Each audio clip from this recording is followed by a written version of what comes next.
Hey YouTube!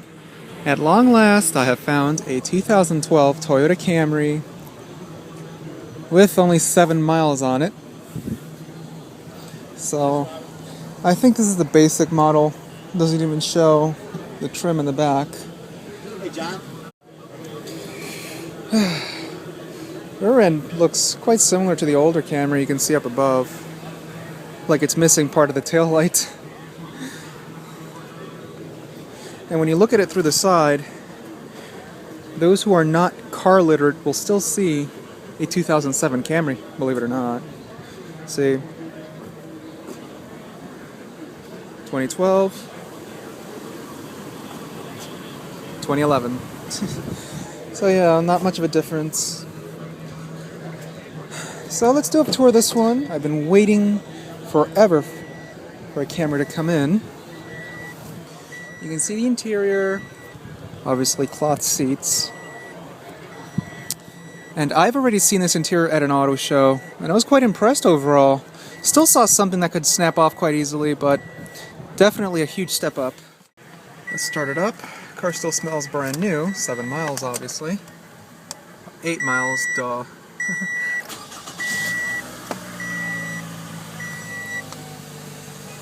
If there's one thing I have to say, those gauges look so boring. Reminds me so much of the 02 Camry. So let's talk about comfort. Well, the seats are very firm. They're not cushiony, unless it needs a few hours of ass time to soften up, but right now, the seats are so firm. The backrests, not too bolstered on the sides. Still feels quite open. It doesn't feel too supportive, and thigh support is not good at all. I have the seat adjusted all the way up, and it kills thigh support. You can see here, you really have to have your legs thrown out to at least get some support, and I really do not enjoy driving like that. So, let me at least talk about fit and finish. You can see the A-pillar nice and tight on this side. You go over to the driver's side, and there's a huge, disgusting, ugly gap, even when you push it in. And you hear something rattling in there. Yeah, that's not good. This headliner also feels like a piece of cardboard coated with a paper towel. And the generic paper towel, not even the branded paper towels, which are actually soft. You can see back there, that side also has a slight gap right there opening.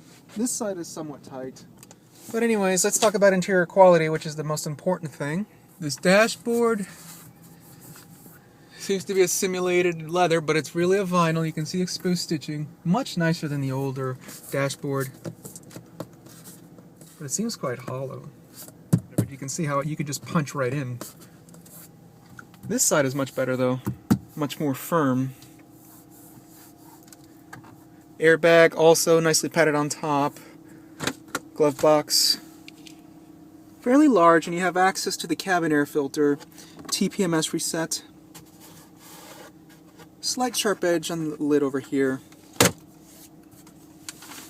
I know some of you that are new to this. I did a tour of a 2009 Camry, and the interior was so snappy. Most of you who follow my videos pretty much remember that. And I just had to carry those same steps into this car, and yeah. Clips right off rather easily. Yeah, they still do that. Just like the old Camry. I really do like this center stack more. Much more cleaner. But these buttons remind me a little bit of Kia, where you have these large, huge plain buttons. They do feel good though, rather soft. In-CD, the radio, hazards.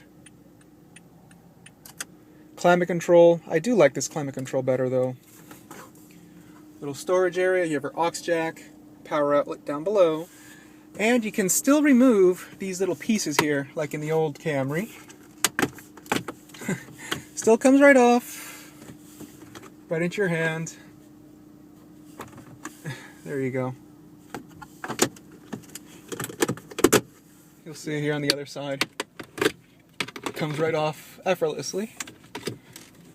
Just like the old Camry. And the center console area here Still lifts right off. Anyways, you have the dual cup holders. A 6-speed auto with manual shift mode, so that's good. Shifter knob feels pretty good. I do not like this piece of plastic here. It's pretty much painted with this gray finish, metallic gray finish, and it will wear off over time, usually turn black. Usually that's what happens. The rest of the center console is sure-footed, actually. It does not jiggle around, and the lid is very sturdy, at least. They changed that. You do not have a huge piece that lifts right off. It's just this section here. But yeah, this is a large center console. You can store lots of things in there. And it also slides forward too. I like that. And it's padded on top, so it's not too bad at all. I like that. So here's the steering wheel. It's a bare steering wheel, but it is nicely thick. Cruise control here on the bottom. Headlamps. Intermittent speed wipers. They did change the levers a bit. And steering wheel tilts and telescopes, and it is damped. So that's a plus. Stability control. Hands-free controls. Little pocket here to store things. It's not damped, it's just sloppily there, you can see. So here's the door panel. It's nicely padded on top. This area here is all plastic, but the armrest is slightly padded again, so this is not too bad. Door pocket goes back to the hard stuff again. Little cup holder. Here's the master window switch. So you do have power windows, power locks, door lock, and power mirrors. And here, let's see if this pops off rather easily. Oops, yeah. This came off rather easily. There we go. At least you don't have that ugly door handle like in the past, which had an ugly cover on top. So at least they made a traditional door handle here, so this is not going to be too bad. So at least they improved the door panel. Besides, it comes right off rather easily. Here's the sun visor. Only a mirror, no vanity light. Sun visor is nicely padded. And it does have a slide-out shade, as you can see. Pouch for the sunglasses, lighting fixtures, and only a mirror, no vanity light on the passenger side. Again, slide-out shade. O-shade handles on all 4 doors, and they are damped, and I like how they concealed the springs and whatever mechanisms under there with this cap. Again, they're damped. Lighting fixture right up here. Late 90s style. So let's take a look at the back seat. I have the seat adjusted to where I like it. It's unlocked here.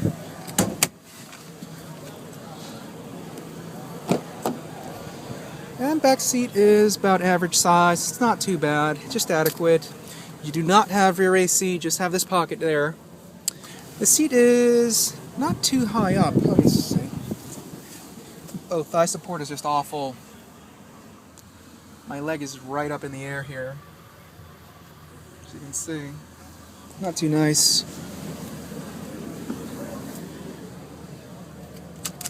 You do have your armrest, nicely padded, cup holders. Seats do fold down, but I have to do that from the trunk. Some seat pockets. Materials do not carry over into the back seat when it comes to the door panel. Like the front section, door panels are soft on top. Here, that grainy, rough plastic. You do have your padded armrest though, so at least they carry that back here. So here's your door pocket. Let's just slash the trunk.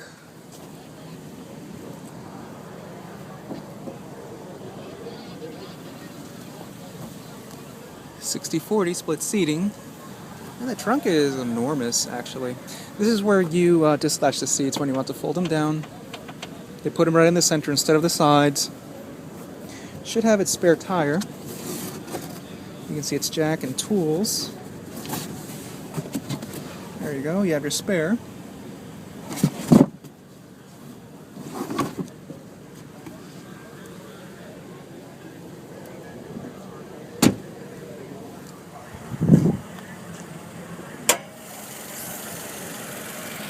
And Toyota's familiar 2.5 liter dual overhead cam 4-cylinder with variable valve timing. They're kind of jipping you with the engine covers, actually. Before, they used to have an engine cover that covered the entire thing. Now they just put it here in the center.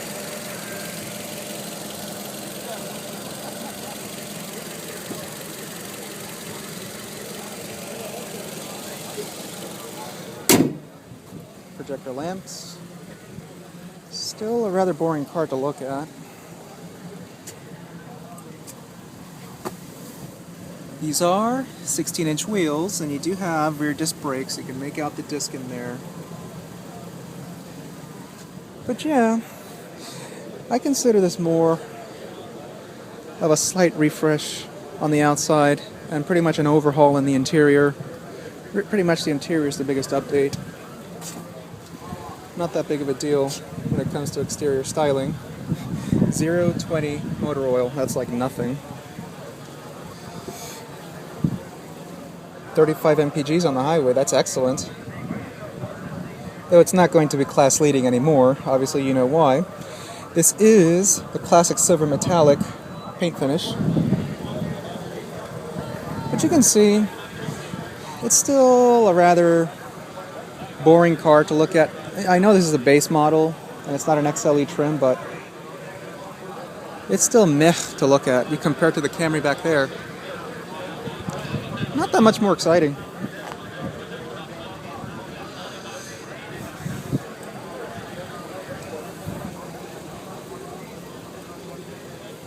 And the back is more squared out. So I guess we can get to revving this one.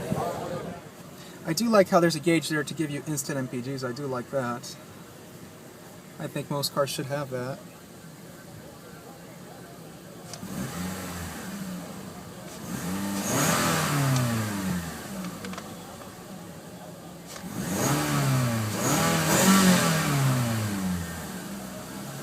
Slightly less bussy than the older one.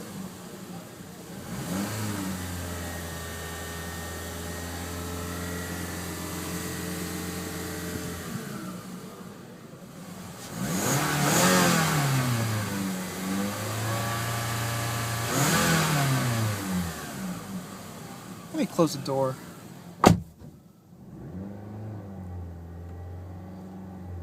It's not too bad once you close the door. Engine noise is not too isolated, but it's nowhere near annoying. It's tolerable.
YouTube, so that's the 2012 Toyota Camry.